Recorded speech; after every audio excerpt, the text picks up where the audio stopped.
Here we go. Hey folks, Matt here with BaseMap. I run data and AI here, and I've got Jeff Balch. Jeff, what do you do here? Hey Matt. Yeah, hey guys. Thanks for listening and jumping on. Yeah, I'm the founder of BaseMap and the CEO. I also run product development, so I wear a few hats here at BaseMap. As as Uh, as we all do, we're lean and mean. yeah, keeps me pretty busy, but I wouldn't trade it for anything. But yeah, just Right. wanted to jump on today and kind of touch base and talk about a few things, some upcoming features, some updates we'll be looking at this year. And I personally just wanted to thank everybody that participated in our end of year survey. Um, we sent out just kind of asking how the app worked for you guys. We really want to make sure that you're pleased with the product, and we got some great feedback. It was amazing. Yeah, ton of feedback. So thank you Yeah, everyone, all of we're our still users who sent us feedback. we're still just we're wrapping up going through it. It's taken us about a month to kind of finalize and go through it, but man, I appreciate it. You guys, took a lot of time to really give us some great feedback, and we're going to take a hard look at that this year and make sure that you guys are getting what you need out of the app and make sure that it's helping you in your outings, whether it's hiking or hunting or fishing or whatever you're using the app for. We want to make sure that Mhm. it's helpful for you guys and that it's performing top notch. So Yeah, yeah. yeah, There, just thanks again for all that awesome feedback. Yeah, a lot of you took time to not only just, tell us what features you're using the most, but also you gave us, detailed responses. And that's where it takes us been taking us a minute to read through all Yeah, that and really try to make sure that we're lining up, product improvements and new features that we might be thinking about building with that feedback. exactly. We obviously wouldn't have a company if it wasn't for all you fine folks spending your money on BaseMap, and we appreciate that. I want to make sure that we get you the best experience this upcoming hunting season and hunt planning season as well. Which I think we're going to talk about the hunt planner too a little bit here later, right, Jeff? Yeah, yeah. Hunt planting season is basically here for some of the states. So Yeah, if you haven't used our hunt planner, you really need to check it out. It's in the app, um, bottom left screen where it yep, says planner. Just tap on that, and that'll open up the hunt planner, and it's pretty self-explanatory from there. But just a great tool right there on the phone. You don't have to jump on the desktop. Um, we've got yeah. how many states now, Matt? All the Western big game states. Yeah, all the Western big game states, and then we have like Kansas, Missouri, Texas, Nebraska covered. And we're always looking at adding more. So, in the comments, or you can reply to the email or shoot us a message at support and let us know if there's another state that you'd like to see. But all those Western states are out there, and we're always looking at adding more because it doesn't just cover the limited draw hunts, which we're kind of in that season, but it also covers all the over the counter hunts. So we try to cover both so that you've got really just all the opportunity possible to get out in the field and go hunting. Yeah, really, really awesome tool, and we have some great content on our website as well. We kind of have some state by state articles, kind of how the draw works. So check that out. You can kind of get a good overview of how those different draws work. Yep, yep. Um, Maybe just a minute back to the survey and some things that you guys can look forward to. We're land ownership is always something that's really important to everyone. And so, Yeah. one of the things I think we'll be doing is a video around that just so that people understand the process, how that data is created.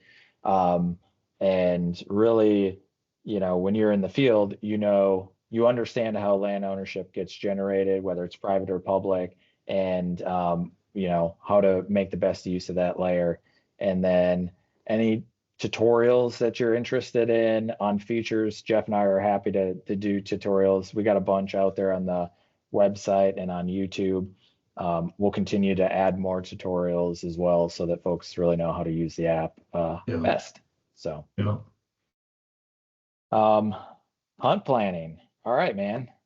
So it is January 31st when we're recording this, and it's Wyoming non-resident elk deadline. So if you want to apply and have the opportunity to potentially hunt next year, you gotta get your application in shortly after this video gets sent out. When's the deadline, Matt? It is today, the 31st, January 31st. So better get them in quick. Yep, get them in quick.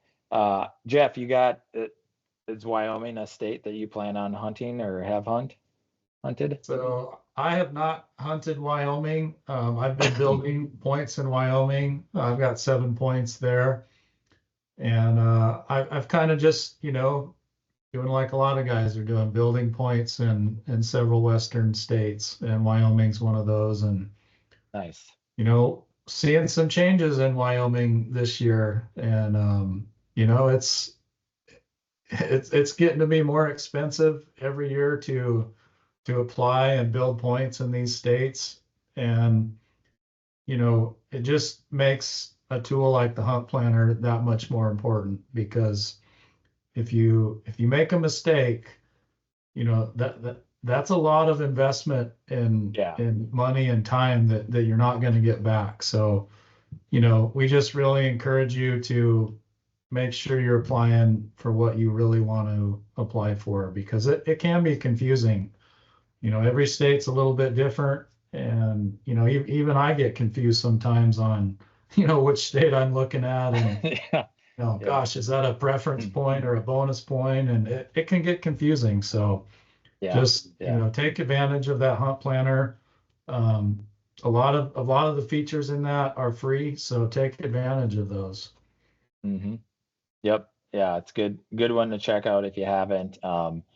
I've got 4 points in Wyoming for elk, I think 4 for deer, 3 for pronghorn. So I'm a builder over there too, although I might burn them this year. We'll see. Oh yeah, nice. Yeah, but I'd be applying with a buddy who's got 0 points, so I'm being the nice guy in this one. But, going for the average.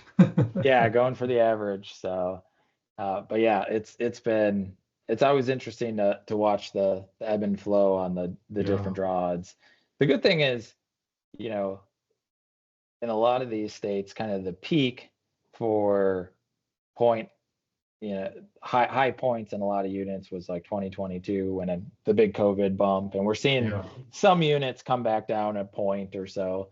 Of course, Wyoming they jacked up the cost of a special application, last year, and so you're now starting.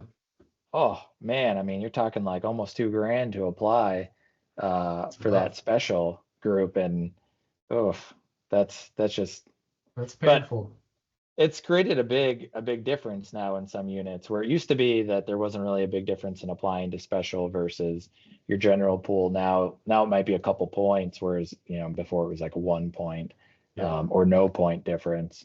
So pay to play, man.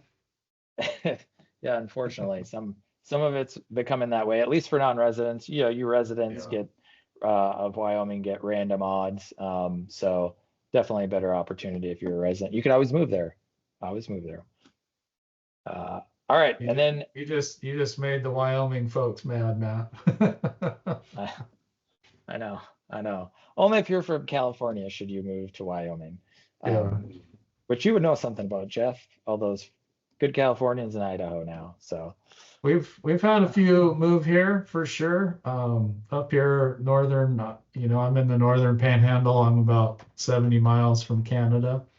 Yeah. So we haven't got hit as bad as like southern Idaho. But we've definitely seen a big increase, and for the most part it's fine, but it's it's a different mentality. Well, I was pleasantly surprised. I think it was 2 years ago. I was hunting in Idaho, had an elk tag, and stopped and talked to a local on the road. And he did not complain about non-residents. He complained about the people from southern Idaho. Yeah. It Oh, that's was like funny. he didn't care about me with an Arkansas plate. He was like, those people from Boise, they're Yeah. wrecking it. I was like, oh, that's a new one. Yeah, So good portion of them probably aren't from Boise, but yeah. yeah, yeah. Yeah, we'll embrace them. We'll get them lined out. Yeah. As long as you're hunters, man, we don't care. We, That's right. we love all hunters. All right, so Arizona. Arizona, antelope and elk deadline is coming up February 4th. So, next week, I think that's maybe Tuesday. If you're going to apply to antelope or elk, here's your opportunity. Now, Arizona is one of those states where you always have a chance to draw. It's bonus point state, with a little bit of preference point or max bonus point for the 20% of tag or 20% of applicants. But you could always apply. You always have an opportunity to draw. So that's kind of my strategy or recommendation to folks is if you're applying to Arizona and you think that you could hunt if you drew a tag, go ahead and put an application in. Don't just do the preference point thing unless you really couldn't hunt if you drew a tag, because you could always have an opportunity to draw. Yeah. So which I guess is true of Wyoming too. They've got the portion of your first choice that goes to preference point and a portion that goes to random. So I've never hunted Arizona. It's always kind of been on the bucket list, but yeah. But their late season hunts look pretty fun. I know.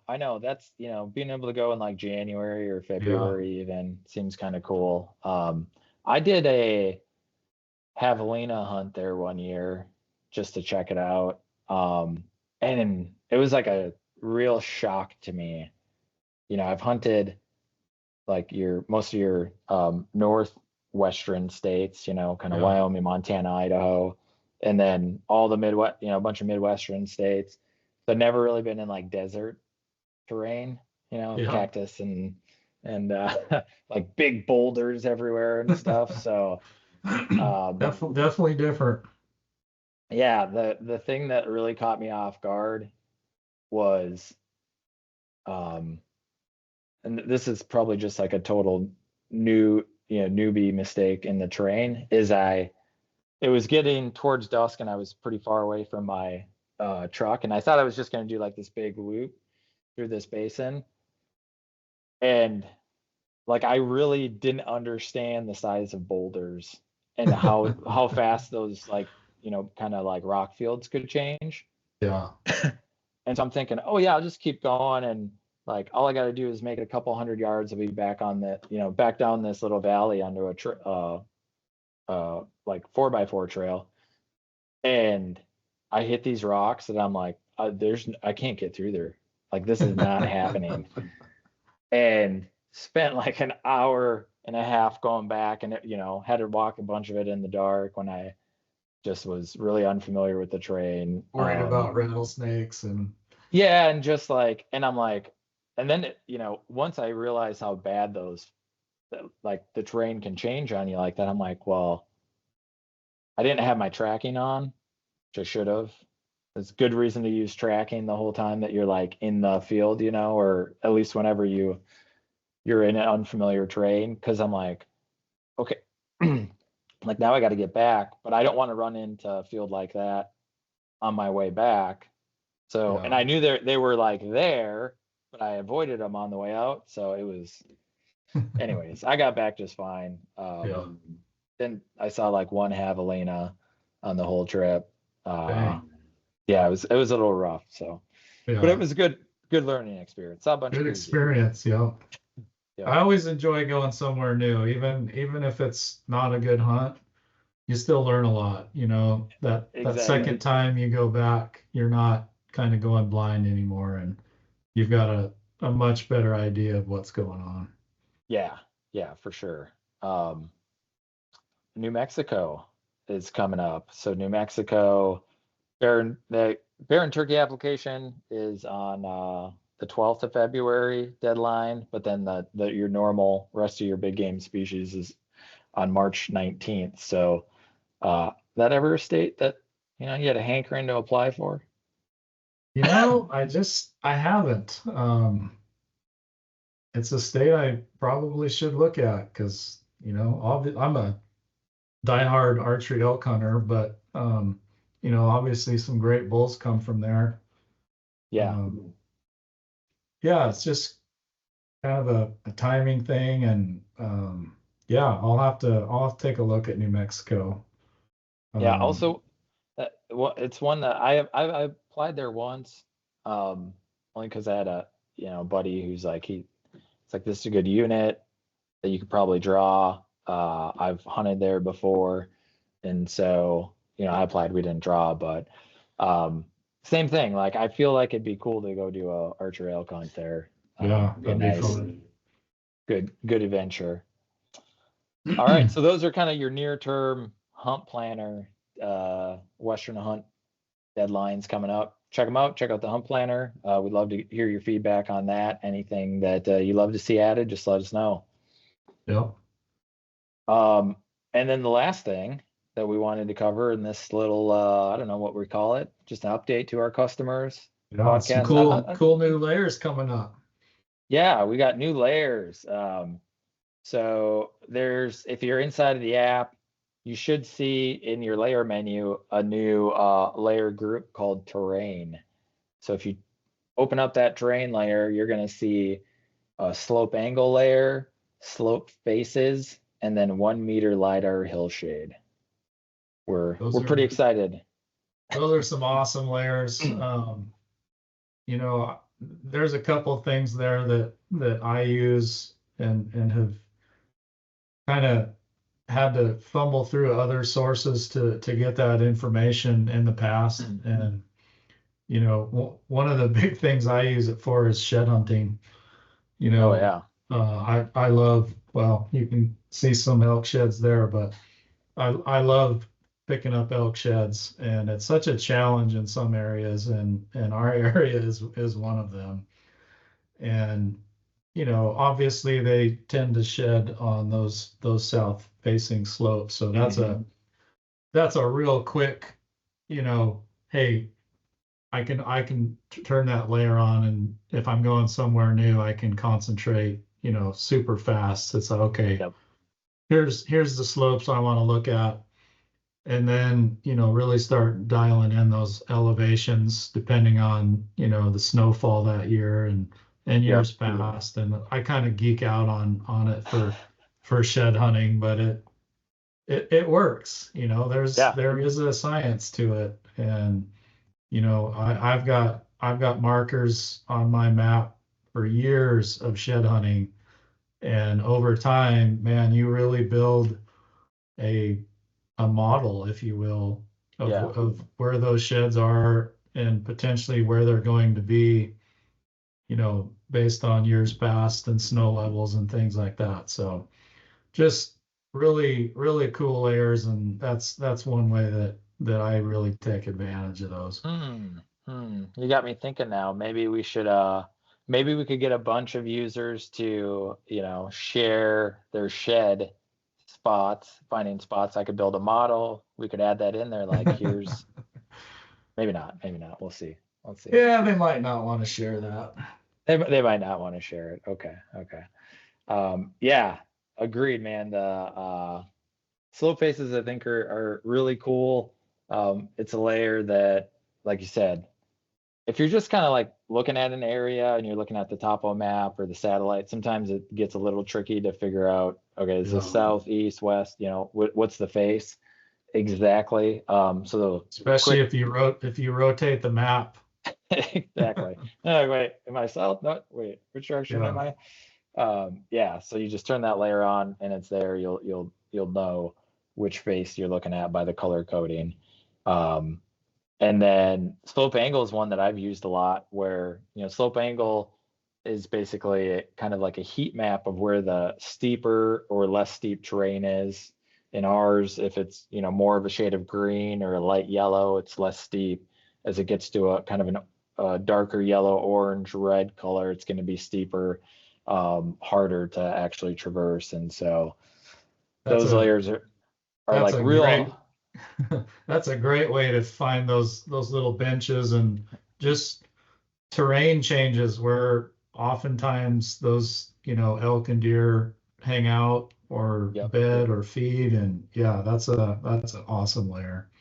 Yeah. No, it's really helpful too. I haven't had to do this, but I've always thought, like, I'm ever get caught on kind of a steep face at night, where I'm like, okay, maybe I'm tracking something, or I just pushed a little too far that day and I'm like, oh, no real good spot to camp here tonight. You could turn on that layer, try to find one of those little cells that changes to, maybe you're in like a sea of kind of that reddish dark yellow color, and then you find a couple cells that turn to green. It's like, there's a nice little flat spot I can camp out on the side of the mountain tonight. So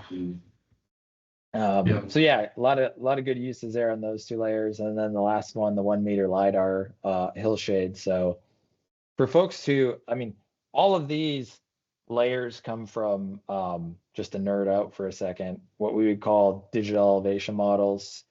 You basically can think of it as like, you've got, sensors that are shooting, taking measurements at different intervals across the land. It had, for a long time, the best data that we had that covered kind of the, whole US or the world was at 10 meters. So basically, every 30-ish feet, you'd take a measurement of what the elevation was. But the USGS has been, slowly covering the whole US at 1 meter intervals. So, you're talking, 2 point whatever feet, taking a measurement. So these we'll call it 3 feet. 3 feet. Yeah. Super granular, right? Yeah, that's incredible. That's a heck of a tool, because, especially more in flatland, but there's just not a lot of changes sometimes of 30 feet in elevation. But if you can see those little cracks and crevices where there's 5 feet, 10 feet, any kind of breaks like that in flat terrain is super helpful. And then even out west, just that granularity down to 3 feet. You can dial in those saddles and benches and little knobs and just such subtle terrain differences. Even how you're planning on hunting an area, you can really take advantage of that layer. So there's a lot of ways you can use that. If you haven't looked at lidar in a while, as Matt said, it's come a long ways. So 3 feet intervals versus 30-ish feet, big difference. So definitely check that layer out. That'll really help you dial in some areas. Yep. So pretty cool layers we're happy to roll out, and we're always looking at doing additional layers. So again, this is where your guys' feedback helps. It's great to see things that you're interested in, or layers that you'd find useful. So right on. Well, I think those are the updates we wanted to cover for this first go around. But again, thanks everyone who filled out the survey, and thanks to our users and subscribers for allowing us to do this. Absolutely. Thanks everybody. Appreciate it. We'll talk to you soon. All right. Bye. See ya.